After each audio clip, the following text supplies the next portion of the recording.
On a day when the Prime Minister announced the repealing of the 3 farm laws, which have been a reason for farmer protests and political protests across the country, I'm joined by Member of Parliament of Rajya Sabha and Congress leader Dipendra Hooda. Good evening, Dipendra Hooda. And what do you see these backtracking on farm laws, the repeal of the farm laws, as a victory for the Congress or the victory of the farmers? No, it's not about any political party. It's the victory of farmers. It's the victory of Indian farmers' struggles. The agitation, in my memory and estimation, since independence, this has been one of the longest and largest agitation, which was broadly very much peaceful, and the farmers were very much disciplined in what they did for 1 year. Such a struggle and such an agitation is not an easy accomplishment. So, it's a struggle during which 700 farmers lost their lives, whether various dharnas, Tikri Dharna, Singhu Dharna, Ghazipur Dharna. These farmers who sacrificed their lives, their bodies were returning to the villages of Haryana, Punjab, Western UP, be it Lakhimpur. Farmers lost their lives, but still, they did not lose their calm and patience. And they stayed on the track of peaceful protest, peaceful agitation. For 1 year, Navika ji, I just left Tikri border. I was there in Tikri border just 5 minutes back before you started talking to me. I can share with you some people who are 86-year-old, 90-year-old, who have been there for one year. They've been sitting there and hoping that their government will listen to their voice one day. So that's what I mean by what I said earlier. This is what the decision of the Prime Minister today and the government today is totally a victory for Indian farmer. It is dedicated to those who have lost their lives. It is dedicated to the struggle of Indian farmer. Mr. Dipendra Hooda, some people have come out to try and explain this, saying that this announcement of the repeal of the farm laws actually is a statesman-like approach by the Prime Minister. Do you agree with that expression? Navika ji, how can I agree with that? 700 farmers have lost their lives. If this decision was taken when the agitation started in Parliament, we spoke as opposition and the farmer leaders spoke, and they said the farmers are not going to go back home. The Indian farmer is not made of that metal that they are going to just accept a decision by the government. The decision was not right. So had the decision been taken earlier, these 700 families would not have lost their near and dear ones. I visited these homes. इनके घरों में अंधेरा नहीं होता, नविका जी, अगर ये फैसला पहले हो जाता. और that's why I can say to the point that there I durust hai, but to claim any statesmanship in this, I think it's a sad commentary on part of, I pity those who can even make such claims. Mr. Dipendra Hooda, you're a young politician, you're a young Congress leader, and I want to ask you, Indian farm sector, the Indian agriculture sector is certainly not based on the best practices. We have marginal farmers, we have lack of economic holdings, we have lack of modernization in the manner in which agriculture is done, and we also know that a bulk of our population is dependent on agriculture. These farm laws were also part of the Congress agenda when your manifesto came out. I want to ask you, today, yes, the farm laws have been repealed. The protests hopefully should come to an end. But do you think the agriculture sector and modernization and reforms of the agriculture sector have gone back by many, not just years, possibly decades? And doesn't that worry you? I don't agree with that at all. Indian agriculture system is unique, Navika ji. Average land holding is just about an acre, and about 50% of Indian population is dependent on agriculture directly, as compared to the West, from where these farm laws and these market-based forces operating in the farm sector. Basically, this has been borrowed from American system and some of the Western European system, where the average farm holding is about 600 acres, and in every case, less than 1% of the population is dependent on agriculture. So in that case, the farmers as a single unit, a farm is a very strong economic unit, which can negotiate with big corporates, which can fight in the judicial system with these big corporates, and there's a level playing field. In Indian system, that's not the case. American system agriculture system was based on a principle: get big or get out. Either your farm size increases, or you get out of agriculture and you join services or manufacturing sector. In Indian case, we can't say get out. If they get out, where will the farmers go? So that's why what we should do in India is extend what has worked here. What has worked here is the Mandi MSP system of Punjab, Haryana and Western UP, which has seen that average income of these farmers of these states is 3 times the average income of states like Bihar, who do not have APMC Act at all, who do not have mandis and who do not have this MSP guarantee system. So I welcome private enterprise in Indian agriculture system also, by the way, but those cannot be just freely allowed to enter. Rules have to be and regulations have to govern them so that the government protects Indian farmers and we have unique solution for our unique agriculture system. So, Mr. Dipendra Hooda, when the Congress party in its manifesto promised agriculture reforms and to bring in these reforms, were you talking of a different blueprint? Because many people say that the blueprint and the promises made by the Congress are same that have been implemented by the BJP-led government at the center, just like GST. GST was worked upon by the UPA government, but implemented by the NDA government. See, the market reform that the Congress party manifesto talked about is allowing in private enterprise and private business into the mandis, subjecting them to the condition of mandis, not creating 2 different mandis. One from the private companies where there is no tax on the purchaser, and the other from the government mandis where there is a tax on the purchaser, because in the government mandis, mostly the purchasers are FCI, Food Corporation of India, or for example, Punjab, Haryana have their own government-owned marketing companies. So when they purchase, they have to pay some tax. So these private mandis, basically this law envisages that these private mandis, the purchaser, who may be a private business, they will not pay any tax. And they can purchase at any price. The government purchase is bound by MSP. So these 2 are the key things, and that's why we are welcome. If they're the people who say that this will bring prosperity to the farmers, why don't the private companies come to the mandis, the government mandis, and why don't they purchase on MSP or above MSP?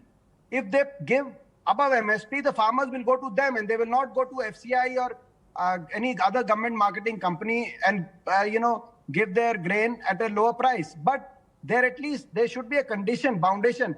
Who determines MSP? It is not me or you. Government of India itself. This is the minimum support price under which, if you don't give this price, the farmers are going to fall below the poverty line. So this is determined by the government. Let government fairly determine it. And then let government ensure that the private firms are coming to the mandis and at least are paying the MSP. That's the fight. So, Mr. Dipendra, that's the reform. That's the reform. That's the reform. That these contracts, the private contracts, we have no problem with the private contracts, but those contracts should be held in these mandis, and the private contracts should be accountable for the MSP. And any contract which is below MSP, that contract should be bound by the provisions of law. And penal action should be taken by those who are having these contracts below the MSP. So, Mr. Dipendra Hooda, according to you, did the BJP get the economics wrong, or did it get the politics wrong with these farm In laws? in this case, they got both wrong. And- Because I don't think their advisors, whoever were their advisors or whichever lobbies were working to who during the corona time, had the government bring in ordinance. Such an ordinance was not required, such an ordinance during the corona time to bring about these widespread changes in the farm sector in India, which is such a crucial sector for this country. So those advisors or the lobbyists did government then the politics, the fact that entire BJP put its political capital behind these and showed such absolute stubbornness. And in fact, I would go beyond that. More than the stubbornness, how insensitive the BJP leaders have been in our states, calling these farmers, all sorts of names, calling them Khalistani, calling them Updravi, calling them funded by abroad, calling them, all sorts of names that they are not real farmers. And in spite of the fact that so many farmers lost their lives, not one BJP MP from our state or minister, chief minister, deputy chief minister, they even visited one family, and at least, if even visiting one family, at least expressed that we are sorry, we don't agree with your demands, all right. But from these dharnas, people are dying. We are sorry somebody has lost their lives. Has one BJP person spoken that Lakhimpur, so many farmers lost their lives? We are sorry about that. Because we are not enemies, Navika. We are farmers. We are equal citizens of this country. We may agree to disagree. You may have one view on certain law. We may have another view on certain law. But if somebody loses life in this country, at least that much kinship we should have for a person with big heart to say, we are sorry that you lost your lives. We don't agree with your demands. So BJP got its economics wrong. BJP got its politics wrong on this matter. But Dipender Hooda, many would say that ahead of the elections in 5 states, Mr. Modi has taken away from the opposition a cause that could have been your election slogan. No, see, many would also say that if I were to turn this argument, that BJP has not done it because it's, having any care for so many 700 lives being lost and thousands of farmers, lakhs of farmers still sitting on the dharna. BJP has done it because of these 5 state elections. This is a precise reason why BJP has done it. They are just worried about their, vote shares in these states. They are just worried about their poll prospects, and that's why they have done it. The BJP has faced elections even before these 5 elections, Assam, West Bengal. They didn't pull out the laws at that time. They've done it now. So why would the elections charge be made against the BJP? Because, see, there are 2 regions, and both are my neighboring regions, and I'm very well acquainted with those regions, where the elections are coming now, which are the epicenter of this agitation. Assam and West Bengal, this agitation was not as prevalent and with as much fervor as it was in Punjab and Western UP.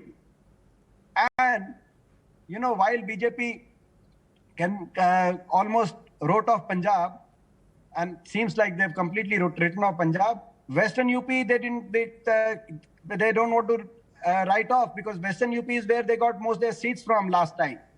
If you remember the last UP elections, that's the elections where there was this was the election in the backdrop of Muzaffarnagar riots, and this Western UP belt, which is neighboring to Haryana, voted for BJP in big numbers. All sections, including the farmers from Western UP, I can tell you, for the first time, farmers voted in those big numbers in Western UP. And at the moment, the situation there seems very shaky for BJP.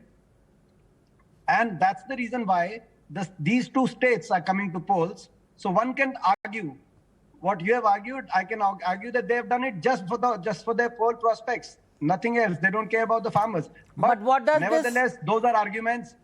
But what does this mean for the Congress party's prospects in these elections in UP and Punjab?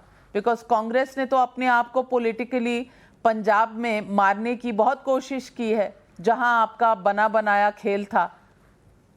आपके prospects का क्या होगा? पंजाब में we are very confident that Congress is going to come back in Punjab strongly. It is going to be a big victory in Punjab. You will see that. And because we have, as far as the farmer agitation, linking it to that also, while we have worked for all sections, we have, with true honest intent, the Congress party has supported the farmer agitation. Rahul ji went and did a tractor yatra, was part of that, started in Punjab at the time when the farmers had not even moved to the borders of Singhu and Tikri. From that tractor yatra to Lakhimpur Kheri, when I was with Priyanka ji, when we went to Lakhimpur Kheri, when the farmers were crushed by one of the main accused is, as you know, a union minister's son and a cavalcade. So the Congress party has stood with the farmers, and I think in Punjab people realize that, and you will see that in the polls. As far as Uttar Pradesh is concerned, we are aware of our limitation in Uttar Pradesh. We don't, but at the same time, you will see a resurgent Congress in the leadership of Priyanka ji. I think while we do not have, we can't claim that in Lucknow Assembly we are the main opposition party, because the numbers would suggest that maybe Samajwadi Party may be. But morally, we have played the part of the main opposition party in Uttar Pradesh, fighting for every section and raising the right voices.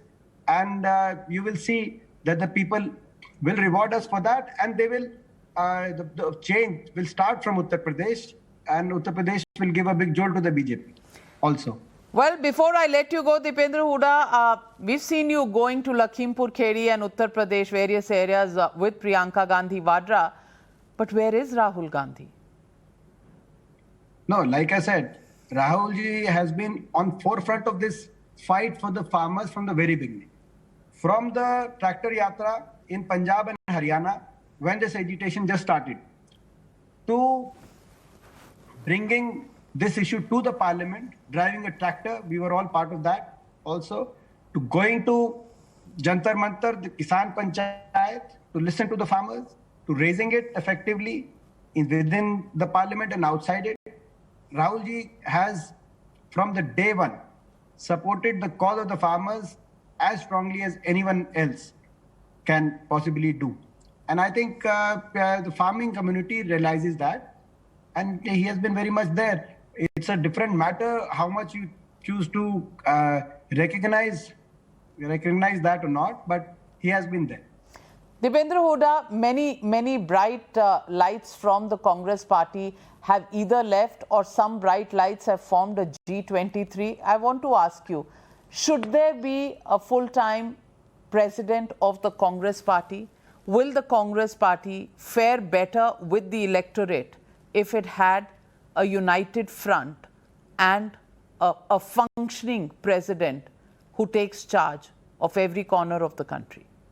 The Congress party is very ably and compassionately being led by Srimati Sonia Gandhi ji, and a full-scale election schedule has been announced. With we are under the process of membership right now, so I'm sure in days to come the congressmen and congresswomen will elect.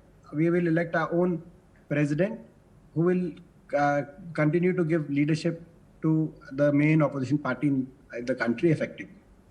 Well, Dipendra, thank you for your consistent concern for that. Absolutely. Thank you for your consistent concern on the health of the Congress party. Well, I don't mind. So long as I get to speak to all of you, you taking pot shots at me is most welcome. But I want I want to only say one thing, कि एक थी BJP जो कहती थी मंदिर वही बनाएंगे, तारीख नहीं बताएंगे, और अब एक है कांग्रेस जो कहती है प्रेसिडेंट हम बनाएंगे, तारीख नहीं बताएंगे. तो अब तो शेड्यूल और तारीख भी आ गई है, प्रेसिडेंट हमारे हैं. सोनिया जी हमारी कांग्रेस की प्रेसिडेंट हैं, और वो पूरी तरीके से कांग्रेस को एक कंपैशनेट और एक इफेक्टिव लीडरशिप दे रही हैं. तो हमें गर्व है हमारी कांग्रेस की अध्यक्षा पर, और जो हमारी जो चुनाव की प्रक्रिया है वो पारदर्शिता से लोगों के सामने हमने रखी है। हम उम्मीद करते हैं बाकी पार्टियां भी उसी पारदर्शिता से अपने अंदर की लोकतांत्रिक प्रक्रियाओं को नहीं, लोगों के आपकी सामने रखें। पारदर्शिता तो सबको पता है, क्योंकि कई सेंचुरीज से हमें पता है कि गांधी के बाद गांधी ही होगा कोई, तो पारदर्शिता तो बहुत है। That I must compliment you on. Well, are we going to be seeing the end of the farmers protest, या पिक्चर अभी बाकी है? देखिए, नहीं, अभी मुख्य मुद्दा था ये, पर आज जैसे मैंने कहा कि बहुत माहौल था, लोग आपस में, हम लोग गले मिल रहे थे एक दूसरे के, और लोगों की आंखों में पानी भी था और होठों पे मुस्कान भी थी, खुशी भी थी।